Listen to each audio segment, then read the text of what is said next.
السلام علیکم دوستوں، امید کرتا ہوں کہ آپ بالکل خیریت سے ہوں گے اور الحمدللہ میں بھی آپ کی دعاؤں سے بالکل خیر و امان سے ہوں۔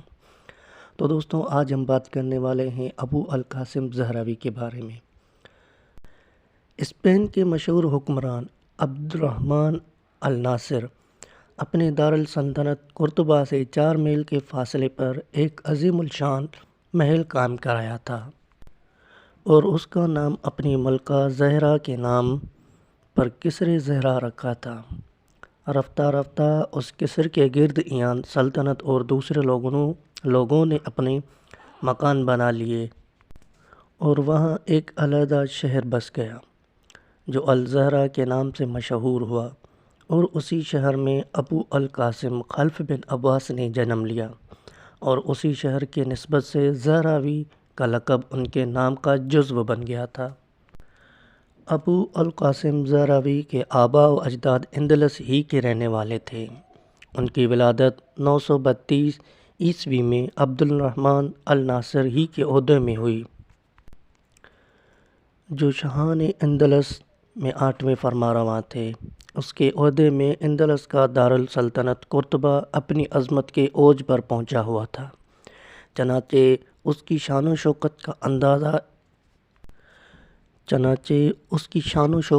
اندازہ اس امر سے ہو سکتا ہے کہ اس میں 3800 مسجدیں، 60,000 عمارتیں، عام لوگوں کے رہنے کے لیے 2 لاکھ مکانات، 8,000 دکانیں اور 700 حمام موجود تھے۔ قرطبہ میں ایک یونیورسٹی اس زمانے میں مغرب کی عظیم ترین یونیورسٹی میں سے ایک تھی، جہاں مختلف مضامین کے جلیل القدر علماء تعلیم و تدریس اور تحقیق و تالیف میں مصروف رہتے تھے۔ یہ وہ ماحول تھا جس میں ابو القاسم زہراوی نے اپنا لڑکپن اور جوانی گزاری تھی۔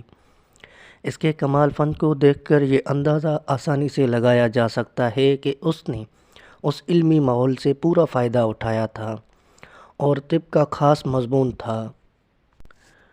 اپنی تعلیم کی تکمیل کے بعد وہ قرطبہ کے شاہی شفا خانہ کے ساتھ منسلک ہو گیا تھا اور یہاں اس نے عملی تحقیق کا آغاز کیا، جس نے تھوڑے ہی عرصے میں اس کو جدید علم جراحت کا موجد اور اپنے زمانے میں سب سے بڑا سرجن بنا دیا۔ موجودہ زمانے میں علم علاج کے 2 طریقے موجود ہیں، ایک علاج بالدوا یعنی میڈیسن، اور دوسرا علاج الجراحات یعنی سرجری۔ یہ دونوں اسپتالوں میں موجود ہیں۔ ان کے متعلق یہ عام خیال ہے کہ مغربی ایلوپیتھی دیسی چپکا چروا ہے، مگر جراحت یعنی سرجری خاص مغربی ڈاکٹروں کی چیز ہے، جس میں ان کا کوئی ہمسر نہیں۔ لیکن اس خیال کے پھیلنے کی وجہ محض کہ ہمارے عوام اور اسلامی دور کے عظیم سرجن ابو القاسم زہراوی کے نام اور کارناموں سے واقف ہی نہیں، ورنہ یہ حقیقت ہے جس نے اہل یورپ کو سرجری کے فن سے روشناس کیا۔ ابو القاسم زہراوی سرجری میں جو نادر آپریشن سر انجام دیتا تھا اور اپنے روز کے تجربوں سے اسے فن میں نئی نئی راہیں دریافت کرتا تھا۔ آپریشن کرنے کے لیے اپنی نگرانی میں جو نئے نئے آلات بنواتا تھا، ان سب کی تصویر و احاطہ قلم میں بھی لایا جاتا تھا، یہاں تک کہ اس کے قلم سے عملی سرجری اور ایک یگانہ روز تصنیف ظہور میں آ گئی، جو صدیوں تک یورپ کے یونیورسٹیوں میں سرجری کی واحد معیاری کتاب کے طور پر داخل درس رہے گی۔ زہراوی کے اس کتاب کا نام تصریف ہے۔